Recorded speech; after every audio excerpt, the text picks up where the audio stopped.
Before we begin, I'd like to make one recommendation to everyone listening. If this is your first time listening to Dark Margins, I'd encourage you to start with episode 1 and experience the series in order. Each episode builds on the last, and together they create a psychological framework for understanding revenge, how it begins, how it grows, and ultimately what it costs. Today's episode is the culmination of that journey. And yes, you can absolutely listen to it on its own, but you'll gain a much deeper appreciation for what we're exploring if you've walked the path with us from the beginning. Now, with that said, let's begin. What if I told you prison wasn't the hardest thing Nelson Mandela had to escape? The cell he lived in for 27 years had walls. The second prison didn't. Today, we talk about Nelson Mandela, and this episode is about something that is, in its own way, harder to look at than anything we've covered in 8 episodes of revenge, obsession, and destruction. It's about forgiveness. And I want to be honest with you right now before we take a single step further. Forgiveness is harder than revenge. Every time. Without exception. Revenge gives you something to do with the pain. It gives you a target, a plan, a direction to move in. It makes the wound feel like it has purpose. Forgiveness asks you to feel the pain completely with no target, no plan, no direction. And then forgiveness chooses something different anyway. And like I said at the beginning, every person we've covered on this channel chose revenge. Edmond Dantès, Medea, Amy Doon, the House of Atreus, Atreus himself, Emily Grierson, Captain Ahab, Miss Havisham. 8 different people, 8 different wounds, 8 different versions of the same fundamental choice. But today, we cover someone who made a different choice. Not because the wound was smaller, not because the grievance was less legitimate, and not because he lacked the means or the anger or the reason, but because he understood something forged over 27 years in a prison cell that none of the people we've covered before him ever fully grasped. And that's that what you do with your wound defines you more completely than the wound itself. And once again, this is Nelson Mandela. It's drawn from his autobiography, Long Walk to Freedom, published in 1994, and from the historical record of one of the most extraordinary lives of the 20th century. And the greatest part about this episode is it's about what happens inside a human being when everything that should produce rage produces something else instead. Now, before we talk about what prison did to Nelson Mandela, we need to talk about who Nelson Mandela was before it. Because like every person we've covered on this channel, the wound came first, and understanding the man before the wound is how we understand everything that follows. Now, if you've never heard Nelson Mandela's full name, you're going to get a kick out of this, and I absolutely love it. It has a beautiful meaning, but it's just fun to say, and Nelson Mandela's full name is Nelson Rolihlahla Mandela, or even pronounced more closely in the tribe of his people would be Nelson Rolihlahla Mandela. It means pulling the branch of a tree. That's Rolihlahla. And he was born in 1918 in the village of Mvezo in the Eastern Cape of South Africa. His father is the chief of the Tembu people, and his name Rolihlahla once again means literally in Xhosa, pulling the branch of a tree. Now, on his first day of school, his teacher gives him the English name Nelson. It was a common practice at the time that Mandela later reflected on with this kind of quiet irony. Now, Nelson's not born into deprivation. He's born into tradition, into a community with structure and history and identity. He's born into a family that carries responsibility and expectation. And from the very beginning, Mandela is someone who feels the weight of responsibility acutely. He studies law. He becomes one of the first black lawyers in South Africa. He opens a law firm in Johannesburg with one of his friends, Oliver Tambo. And together those two form the first black law firm in the country. And every day Nelson Mandela is in that law firm, he sees what the system does to the people he's trying to serve. South Africa in the 1940s and 50s is operating under apartheid. Apartheid's a system of institutionalized racial segregation that's so complete and so deliberately constructed and embedded in every layer of daily life that it's almost impossible to describe from the outside. You got to think about this for a minute. Not just separate schools or separate neighborhoods, but separate benches, separate entrances, separate buses, separate beaches, separate ambulances, separate hospitals, separate cemeteries. It was a system that classified human beings by race and then arranged every aspect of society to reflect that classification from birth to death and everywhere in between. Mandela lives inside this system. He practices law inside this system. And he raises a family inside this system. And he watches with the particular clarity of a trained legal mind exactly how the system sustains itself and what it costs the people it was designed to crush. And at that point, he makes a choice. He joins the African National Congress. He becomes one of its most prominent voices. He organizes, he campaigns, he speaks, he leads. And then, when it becomes clear that peaceful protest is being met with increased violence from the state, he makes another choice. He helps found the armed wing of the ANC, Umkhonto we Sizwe, Spear of the Nation.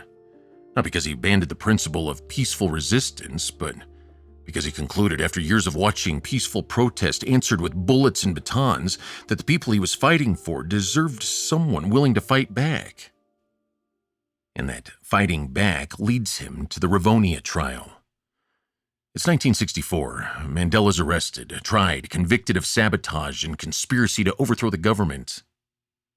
At his sentencing in the Rivonia trial, he delivers a statement from the dock that... This is powerful. Listen to this right here. He closes it with these words. I have cherished the ideal of a democratic and free society in which all persons live together in harmony and with equal opportunities. It's an ideal which I hope to live for and to achieve. But if needs be, it is an ideal for which I'm prepared to die. And after that statement, he's sentenced to life imprisonment. He's 45 years old, and he walks into Robben Island prison not knowing if he'll ever walk out. Now, Robben Island prison sits in Table Bay off the coast of Cape Town. It's 7 kilometers from the mainland, close enough that on a clear day you can see the mountains of Cape Town from the island shores. And it's just close enough for Nelson to see freedom. But far enough away that it means nothing. Mandela's cell is 8 feet by 7 feet. And if you take a moment to think about that, 8 by 7, smaller than most bathrooms, it's smaller than most walk-in closets. There's a mat on the floor, a bucket, a small window with a view of the prison yard. For the first 13 years, he's allowed 1 visitor every 6 months. 30 minutes, separated by glass, no physical contact. For years, his letters are censored so heavily that entire paragraphs arrive as black lines. Some pages arrive with nothing readable at all. He's classified as the lowest prisoner grade, D group, classification that comes with the fewest privileges, the hardest labor, the most restrictions. Every morning, prisoners are taken to a limestone quarry. They break rocks by hand in the African sun. The lime dust so caustic that it permanently damages Mandela's eyesight, a condition he carries for the rest of his life. That's dehumanizing as it is, but one of the psychological ways to dehumanize someone is to take away their name. Instead, give them a number. The guards address him not by name, but by number, and that's 466/64. It means prisoner 466 of 1964. And he stays there for 27 years. Not 27 years of comfortable imprisonment with books and visitors and the quiet dignity of a man who knows his story will be told eventually, but 27 years of hard labor, restricted contact, deliberate dehumanization, and the daily grinding systematic message that you're not a person, you're a number. And here's the question we ask in every episode, and of course it's at the psychological center of this entire episode too, and what does that do to a person?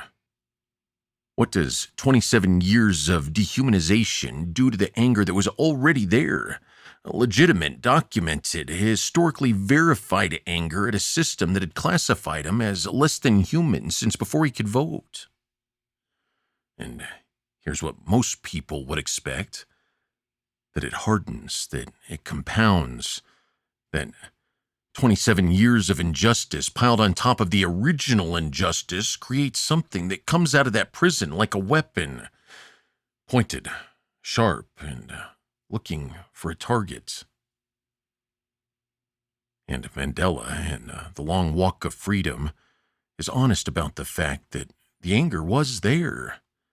He doesn't pretend it wasn't. He doesn't offer a sanitized version of his experience that erases the human reality of what it feels like to have your freedom taken, your name replaced with a number, and your family kept from you. And your eyes damaged by forced labor. I mean, Mandela felt it every single day. But here's what Robben Island also gave him, and this is the part that most people don't talk about. And it gave him time. And 27 years is a long time to think. It's a long time to read. It's a long time to talk to other men imprisoned alongside him. And these men who were alongside him became some of the most important political and intellectual figures in South African history. Take, for instance, Walter Sisulu. And apart from being one of Mandela's closest friends and mentors, he was also a founding member of the ANC Youth League. He was also sentenced at the Rivonia trial alongside Mandela and served 26 years on Robben Island. Walter became one of the most respected elder statesmen in post-apartheid South Africa. On top of Walter, you also have Govan Mbeki. He was the father of Thabo Mbeki, who later became president of South Africa after Mandela. Those weren't the only three at the Rivonia trials. You also had Ahmad Kathrada, Oliver Tambo. Then you had Robert Sobukwe. He was the leader of the Pan-Africanist Congress. He was imprisoned on Robben Island under a special clause of law that allowed the government to keep him detained indefinitely beyond his sentence. It was a clause Parliament renewed specifically for him every year. He was kept in complete isolation from other prisoners. But he also became one of the most intellectually significant figures of the anti-apartheid movement. Then you have Steve Biko. He wasn't imprisoned on Robben Island, but he is one of the most important figures of the Black consciousness movement in South Africa. He was arrested in 1977 and died in police custody from injuries sustained during interrogation. His death became one of the defining moments of the international awareness about apartheid's brutality. His story is the subject of the film titled Cry Freedom. The apartheid regime was a brutal way to silence voices. But we'll get back to Mandela. Mandela has spent a long time studying the system that imprisoned him. He spent a long time understanding it, not just feeling it. And Mandela, with a mind of a trained lawyer and the patience of a man who had no choice but to be patient, used every one of those years. So he began to study Afrikaans. It was the language of his captors, and he didn't do it to accommodate them. He did it to understand them, to be able to speak to them in their own language and to see behind the ideology into the human being underneath. He also took that time to read everything he could access, and with that knowledge, he debated, he taught, he mentored young prisoners. He maintained his dignity with such consistency and such quiet force that eventually, even some of the prison guards began to treat him differently. And not because the system changed, but because he refused to let the system define him. And somewhere in those 27 years, in that 8x7 cell, breaking limestone in the South African sun, receiving letters with entire paragraphs blacked out, Mandela arrived at something. And it wasn't easy, it wasn't quickly, it definitely had its cost, but he arrived at it. He arrived at an understanding of what forgiveness actually is. And what it is not what most people think it is. And we need to stop here for a moment before we go further, because the word forgiveness gets used in ways that I think do it a serious disservice. And before we talk about what Mandela did, I want to make sure we're talking about the same thing. Forgiveness is not, and I want to be very clear about this, forgiveness is not saying that what was done to you was acceptable. It's not pretending the wound didn't happen. It's not excusing the people who hurt you, and it's not reconciliation, which is a separate thing that may or may not follow forgiveness depending on the circumstances. But above all, I would say that forgiveness is the antithesis of weakness.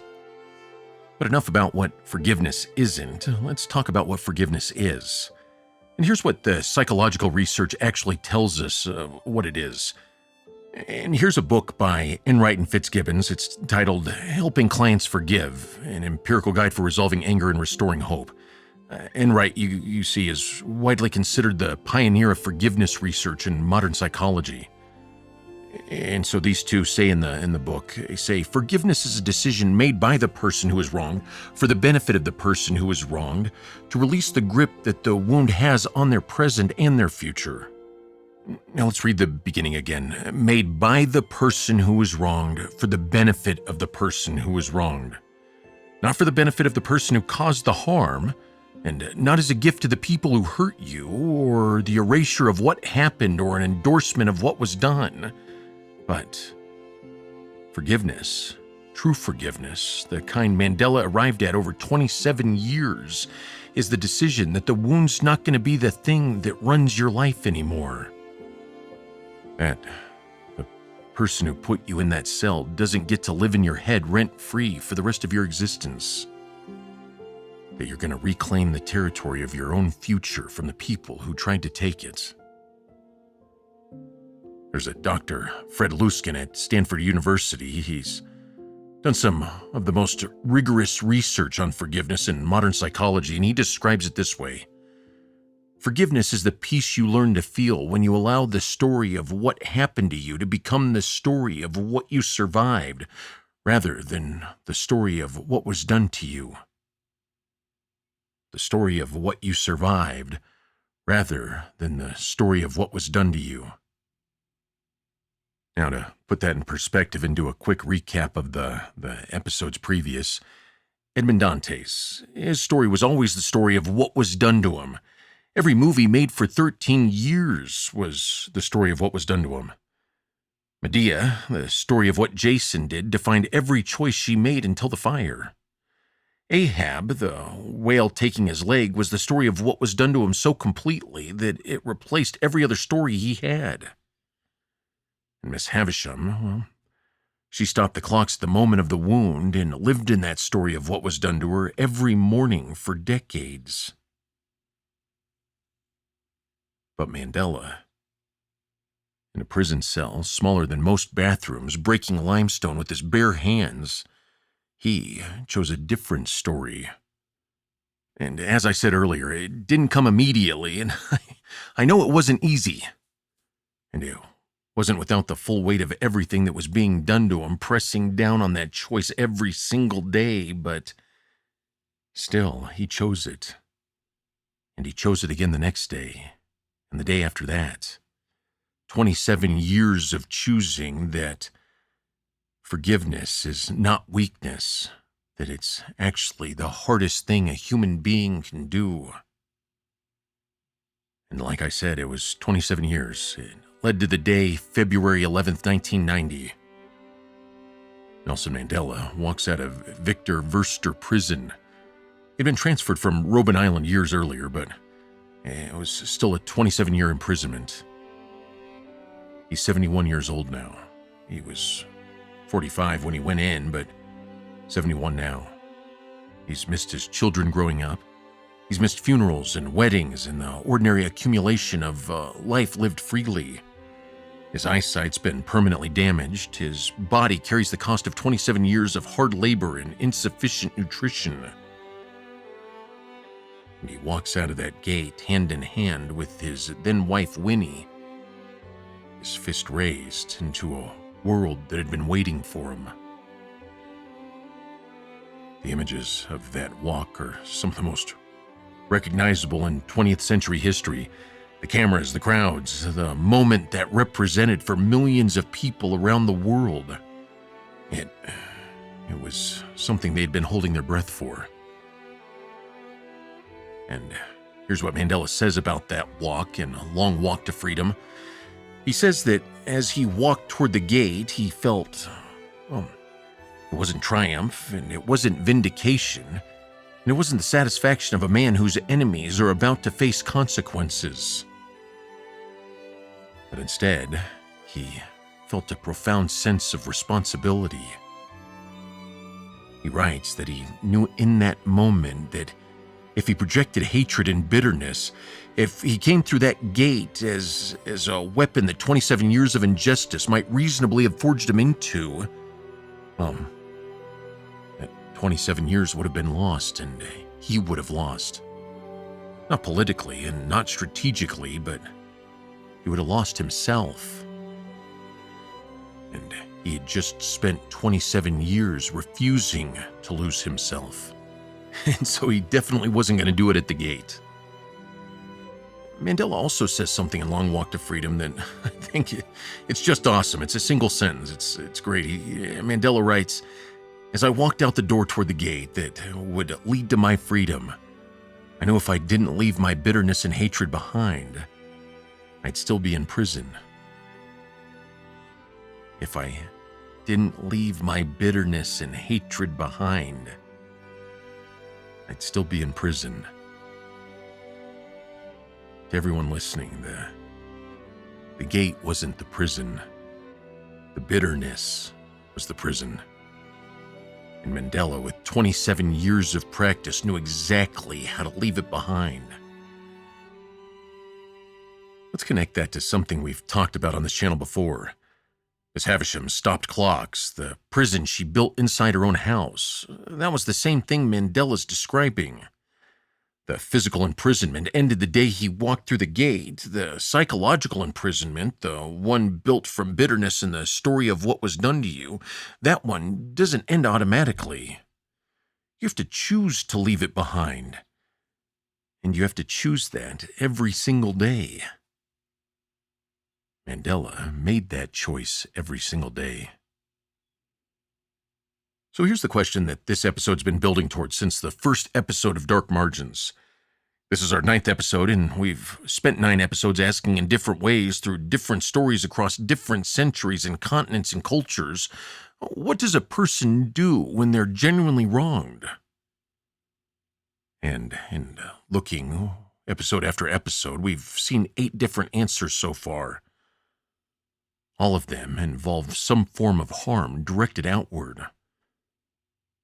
And all of the episodes showed that the cost the person inside the cycle paid was far more than the cost the people the cycle was aimed at paid. And so, now we get a 9th answer. And it comes from a man whose grievance wasn't personal. It wasn't the betrayal of a friend or the abandonment of a lover. It wasn't a rival stealing what was his. His grievance was systematic, institutional, and it was backed by the full force of a government and a legal system and a military and an entire social architecture designed to dehumanize him and everyone who looked like him. And still, Mandela chose forgiveness. Now, here's something to be careful about, because it would be very easy at this point to turn Mandela into a saint, to make him into something so extraordinary and so beyond ordinary human experience that his choice feels inspiring but not necessarily applicable. And that would be a disservice to what he actually did. Mandela's not a saint, well, not in the traditional sense. He's a man. He's a man who felt anger, who felt bitterness, who felt the specific grinding and daily injustice of having his name replaced with a number and his freedom taken by people who had no right to take it. He was also a man who made mistakes in his personal life, in his political judgments, and the choices he made under circumstances most of us can barely imagine. And he writes about those mistakes honestly in A Long Walk to Freedom. He doesn't offer himself as a model of perfection. He offers himself as a model of choice, a specific, repeatable, daily choice. And using that, we'll dive into psychology one more time. And it comes from Dr. Everett Worthington, one of the leading researchers on forgiveness psychology, identifies what he calls the REACH model of forgiveness. Recall the hurt, don't minimize it, don't pretend it didn't happen, face it completely. Empathize, try to understand the humanity of the person who caused the harm without executing what they did. Altruistic gift, recognize that forgiveness is something you give yourself, not something you owe the person who hurt you. Commit. Make the decision and name it, even before the feeling fully follows the choice. And hold on. Because the feeling will fluctuate. The decision has to be stronger than the feeling on the days when the feeling pulls back toward the wound. Recall, empathize, altruistic gift, commit, hold on. Now think about Mandela's 27 years through that framework. He recalled, he never pretended that what was done to him was acceptable. Long Walk to Freedom is not a sanitized account. It's a clear-eyed documentation of injustice. He empathized, he learned Afrikaans, he studied the people who imprisoned him, he looked for the human being behind the ideology. He gave himself the altruistic gift. He chose, as he wrote, to leave the bitterness behind at the gate. And he didn't do that for the people who imprisoned him, he did that for himself. He committed. Publicity, consistency at every opportunity. And of course, he held on. For the rest of his life, through enormous provocation, through circumstances that would have tested the choice daily. That's not necessarily sainthood. That's the REACH model applied at the most extreme possible scale. And here's what it tells us about ourselves.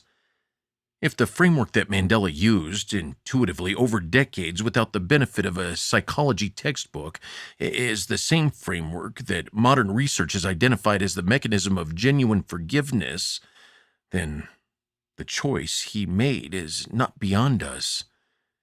It's just harder than we usually want it to be, and it takes longer than we usually want it to take. And because of that, unfortunately, most of us, and I mean most of us, give up before we get to the gate. Now, before we end, let's go back through Dark Margins one more time. Edmond Dantès was wronged by 3 men who made a deliberate choice to destroy him. He spent 13 years in prison unjustly and came out with a plan. His revenge was surgical, proportional, and by the standards of the genre, deeply satisfying. And at the end, he felt doubt. He wondered if he'd gone too far. His humanity survived, but the cycle of harm continued. Medea was wronged by a man she had sacrificed everything for. Her revenge destroyed her enemies and herself simultaneously. She crossed the line from justice into something that had no name on the other side of it. Amy Doon was wronged, genuinely, by a husband who checked out of a marriage while she maintained it alone. Her response was so cold and so total that it trapped her inside it permanently. That the plan always needed a new target. The House of Atreus cycled for generations until a goddess physically intervened. Atreus went so far past revenge that the Greek gods said the sun turned away in horror. Emily Grierson never understood that what she did had a name, Ahab took a ship full of men to the bottom of the ocean chasing something that never knew he existed. Miss Havisham stopped every clock and built a child into a weapon, and found that crack of forgiveness a little too late at the cost of everything. Now, Mandela was wronged more institutionally than any person Dark Margins has examined. Who had more reason to come out of that prison as a weapon than Edmond Dantès or Medea or Amy Doon or any of them? Who had the legitimacy, the moral authority, the historical justification, and, frankly, the popular support to aim everything he had at the people who took 27 years from him? And who walked out of that gate with his fist raised and chose something harder? The psychological question I want to leave you with isn't, was Mandela right? And it wasn't, should everyone choose forgiveness in every circumstance? I believe that the healthy way, but we all know that those questions come with complicated answers that depend on circumstances I'm not qualified to adjudicate.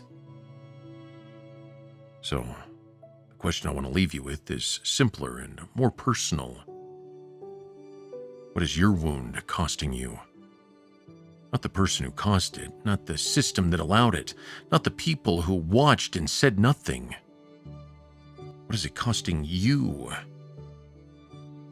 What is it costing you every day you maintain the cycle, every morning you wake up in the worst moment of your life, or every hour you spend in the prison that the wound built inside you to stay there?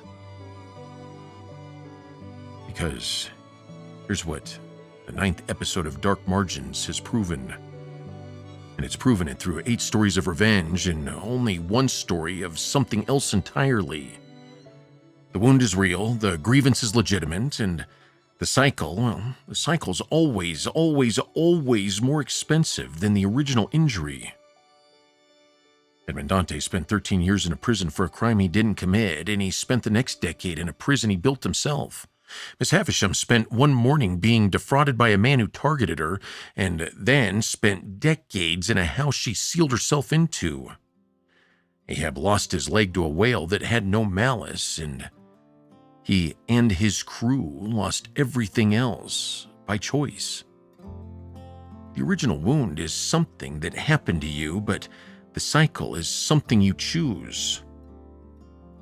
And Mandela, over 27 years in an 8x7 cell, figured out how to choose differently. And that's the most important thing Dark Margins has ever said. That there's hope. So here's what I want to leave you with today. We started this series with Edmond Dantès. We've talked about it already in this episode, and if you haven't gone through the episodes in order, I always recommend that you do. We started with Edmond Dantès, the Count of Monte Cristo. And of course, he was a man who was buried alive and spent 13 years engineering this satisfying revenge, and most of us cheered for him. I know, because I understand why. Because the wound was real, and the justice was proportional, and the patience was extraordinary, and there's something deeply human about watching someone who was buried alive rise up and dismantle the people who did it. And we moved through 8 stories, 8 wounds, 8 choices, each one darker than the last in its own specific way. And all of that has led us here. And it was at a man whose wound was just as big, and whose choice was the hardest one available. Let's get back to Dr. Fred Luskin at Stanford's Forgiveness Project. He tells us what the research tells us, and I want to cite this specifically because Dark Margins is building a framework here that deserves to be grounded in real science.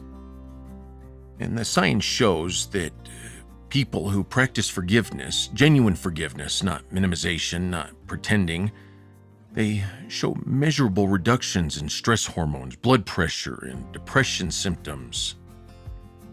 Dr. Everett Worthington's research found that unforgiveness, the sustained maintenance of a grievance, activates the same stress response pathways as the original trauma, meaning the person who won't forgive is psychologically re-experiencing the original wound every time they maintain the cycle. We talked about this in the Miss Havisham episode. Sustained revenge re-traumatizes the person inside the cycle. This is something Mandela understood, and he didn't get it from a textbook, but from actually living 27 years inside the choice and feeling what it cost him when he moved toward bitterness and what it gave him when he moved away from it. Mandela writes in A Long Walk to Freedom that the prison, as terrible as it was, gave him something he couldn't have gotten anywhere else. It gave him time to become who he needed to be.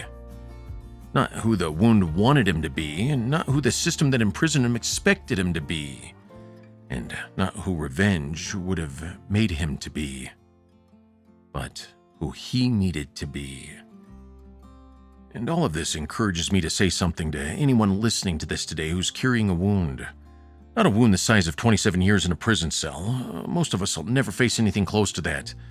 But a wound, a real one, the kind that stopped clocks somewhere. The kind that has a whale you've been chasing. The kind that a house you built around the worst morning of your life and moved into permanently.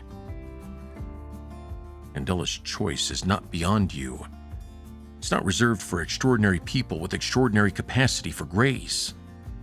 It's just a decision. And that decision's made one day at a time. It's also made imperfectly because Mandela made it imperfectly too. It's made slowly because Mandela also slowly made it. And it's made at a cost. And it also costs Mandela something real every single day. But it was still a decision that was made. The prison forged the choice, and the choice set him free. Once again, it's about hope.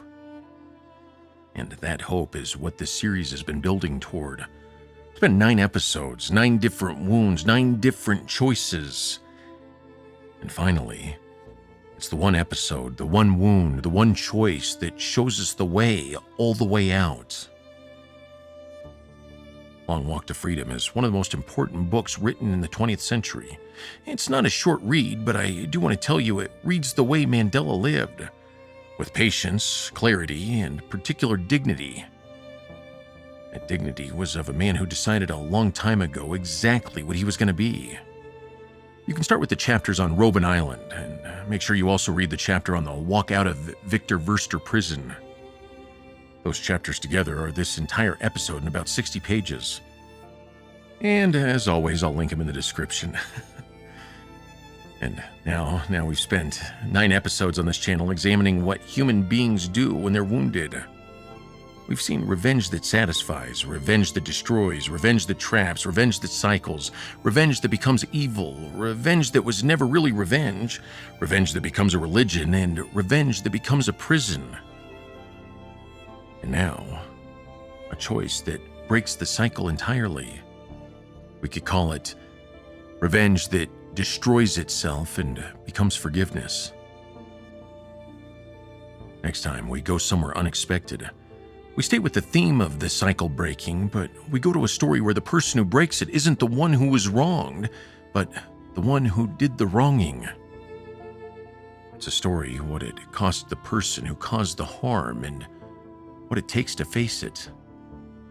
Subscribe because this is the one that's going to ask you something different than anything we've asked before. Not, what would you do if you were wronged, but what would you do if you were the one who did it? I'm Bobby Garrison, and this is Dark Margins. I'll see you in the next chapter.